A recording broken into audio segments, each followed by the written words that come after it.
So we're going to talk a little bit about ORD and how to create an alignment and profile in the new system. It's very similar to SS4 and SS10, very similar in creation. It's just kind of where the tools are located. So we've started creating our Road 1 manuals for ORD, and one of the exercises in there is to create a Ramp4 alignment. And so I'm going to create a Ramp4 alignment here just to show you how it works, and then also go in and create the profile for that Ramp4. To do that, first of all, you can see up here on the screen we've got the ORD look. It's got the ribbons and everything. Right now my screen's kind of condensed because I'm trying to show everything, but as you stretch it out, you can kind of see how the ribbon expands out and gives you the names and everything. So for creating the horizontal elements, we'll be under the open roads modeling, we'll be under geometry, and under complex, we're going to complex some elements together. So I'm going to create it first with the lines, and then we've also got that simple arc tool that we've used before, arc between elements. It's located here for that simple arc. So we're going to be using pretty much the same tools that we used in the other program to create this. And then when we do the vertical, it's in its own little tab here, and we'll be creating it with a profile complex by PI. So all the tools are pretty much the same, just in a different location. Again, under open roads modeling, geometry, and then horizontal and vertical areas. That's where we're going to mostly look at. I also have the feature definition toggle bar pulled out. There are different pull downs here inside of the general tools. So the one for standards here lets you set the design standards for the speed and having it look at AASHTO tables. Then the feature definition toolbar, that's the one that I have pulled out here. And so when we create something, as you know before, under your feature definition, everything's broken out in design or drafting standards. What we have now is we have an alignment, and then we also have some linear elements in here. So when you go to alignments now, you've got this MoDOT baseline proposed here that sets everything up, and you pretty much have that same option in the beginning to turn it on. So anything that you draw will be using that MoDOT baseline proposed. In the past, we had to maybe design this in something else because it was going out to a GPK and coming back and painting it. We don't do that anymore. So you should be able just to use the MoDOT baseline proposed to draw your alignments. And it doesn't go out and into any other database or anything like that. So it shouldn't slow down or anything. So I've got that set in there. I've also got Accudraw pulled out onto the screen, civil Accudraw. And then so we're going to go out and take a look at some of the tools. I'm going to slide it over here a little bit. Okay, so this is the one we're going to create. It says right now that the start station is 0 plus 0, 0, so that's good. And that station equals 5 plus 60 on the connector road. So this road right here is your connector road. Okay, so that's the one that we're going to try and connect up to at 5 plus 60. Okay, so I'm going to move this back over a little bit. So to start this, we're just going to do a regular horizontal line underneath the geometry tools. Okay. We'll come out here and enter a start point. Now, I don't know where that is 5 plus 60 is located on there, but Civil Accudraw knows where that's located. So here's Civil Accudraw over here. So we're going to go ahead and turn that on, and we're in a just a default window looking straight down on it, so we're going to get the horizontal tools in here. So that tool that I want then is a station offset, and it doesn't know which alignment that you want to go off of, so we're going to tab down into the offset field, hit the letter O for origin, and we're going to pick that connector road. Now as you move along, you'll see that it changes the station to that, and we're going to go at 5 plus 60 off of that, enter that in, move around, you can see where that's going to be located. And then our offset, we're going to be right on that, so we'll just do an offset of 0, enter that in, and accept it. Okay, so now I need to know how far to go and at what angle. Okay, So we're looking at this PI right here. That's the place we're going to try to go down to. We also can see we have a 900-foot radius for this one. So the PI is at 1 plus 72.20. Okay, so for we don't have a station, so what we need to do is we need to switch our civil Accudraw to be distance and direction. Okay, so not much different here so far, as you can tell. Our distance, we had that 172.20. So that's our distance, so we'll lock that in. And then our direction, we've got a direction in there of south 45, 37, 39 east.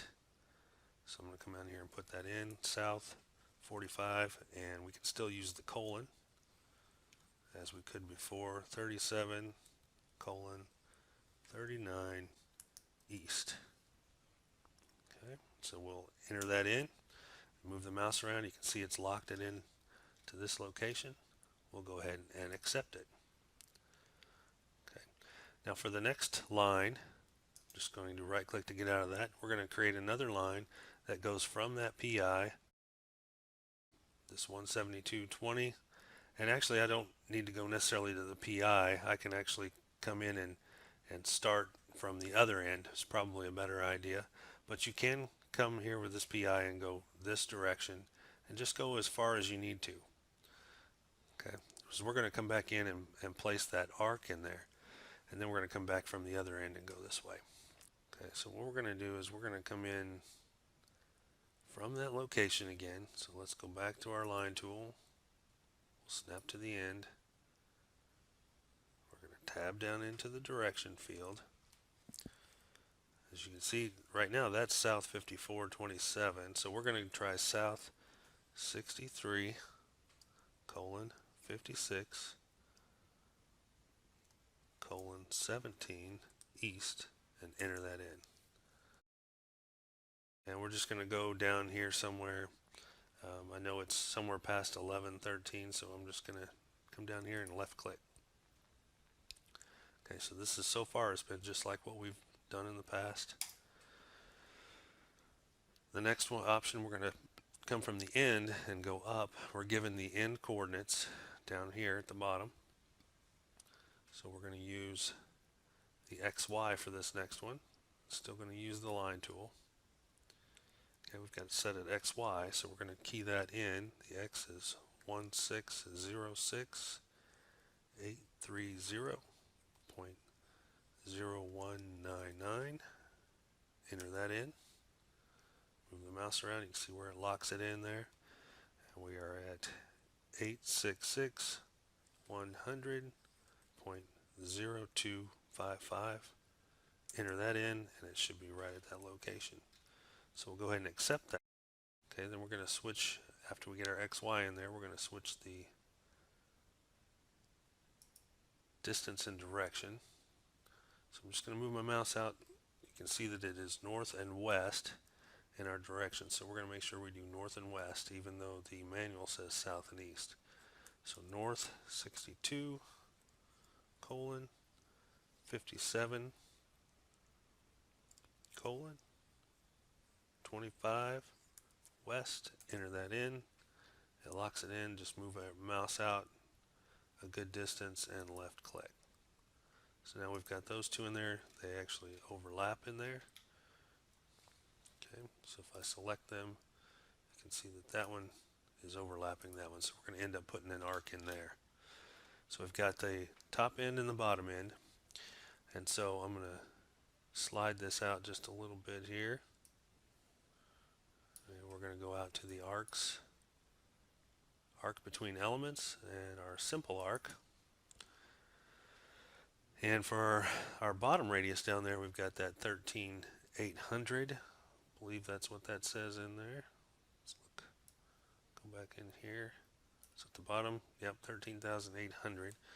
So we're going to put that in here. So this is the one that goes all the way down here in the overlapping. So we've got that item. That's the one that comes all the way down from the other PI. and then we've got this one here. So we're going to select that one and that one, put that on the outside, accept it, and then we're going to trim both back. So we just have a little arc in there. The other one is 900 foot. We looked at that. So we're going to change that to 900. Enter that in. And we're just going to do the same thing here on this side. Accept that and trim them both back. And then you can see that you've got that ramp 4 is put in there. So now we need to combine them together. So we have the same tools as before, the complex geometry tools. We can do complex by element. Okay, complex by element, come in and give it a name. We'll call this one ramp 4. We can have it set to automatic. We can just come up here and it says locate the first element. You get it pointing in the correct direction. You can see the arrow. So we'll left click on that. It fills all of that in, and then you can accept it. Okay, if we take a look at it, and you can see you got the 900 there, the 13800 down there. Okay. After that, we can go into the drawing production, and we've got annotations. You can annotate an element, or you can annotate the whole entire model. Let's try annotating the element here. So you do that and it says select the element and then reset to complete, and it'll come out and annotate that ramp 4 for you. Okay. Alright, so then we're going to take a look at that ramp in the profile model. So everything's the same in opening the profile and everything. It's all identical. Once you're inside the profile model, we're going to switch this to the profile, and this is the profile for ramp 4 inside of our manual. So we've got basically 4 different VPIs. There's a couple of ways you can do this. You can use the Civil Accudraw for this again, or you can draw your 4 VPIs and then modify them. If you decide you want to do one or the other, or it's identical to what you used to do before, we're going to go Open Roads Modeling, the Geometry tab, and then you can go into the vertical. As you can see, that's all vertical right here. So one of the options in there is it says to snap to the magenta point representing the connector road. Now I don't have that point in here, so I'm going to need to get that point in here. Okay, so that is on this view. So where the connector road meets up with ramp 4, this connector road, if I let my mouse rest on it, it does have an active profile to it. So allowing you to put that point where that elevation is at is still available in this program. It is in your vertical tools in this location, profile intersection point. Okay. You want to see what those are called? I can stretch this across here. Those are the profile creation tools. Okay. So to do that, it says locate the element to show the intersection. This is basically asking where do you want that point to show in the profile. So I want it to show on my ramp 4. So I'll go ahead and pick that ramp 4, and then it'll say which one intersects it. So we'll say the connector road intersects it. And then what we can do is go back to view number 8 then, and we should have that point there. Okay, and that's the point that we want to snap to start our profile. So in our vertical tools, we've got the complex geometry. We've got the complex by PI. That's the one we're going to use for now. So I'm just going to slide this back over. And we'll take a look at just the profile view. Now to do this, we've got a curve length in here that's already set up for us. If we take a look in our windows over here, we've got a 340 and a 300 curve length. So my first one can be 340. So I'm going to go ahead and put that in here. Okay. So that's my first curve length. And then it says to begin this, we're going to snap to the magenta point representing the connector road. So that's this point right down here. If you let your mouse rest on it, it will tell you that that line represents the connector road.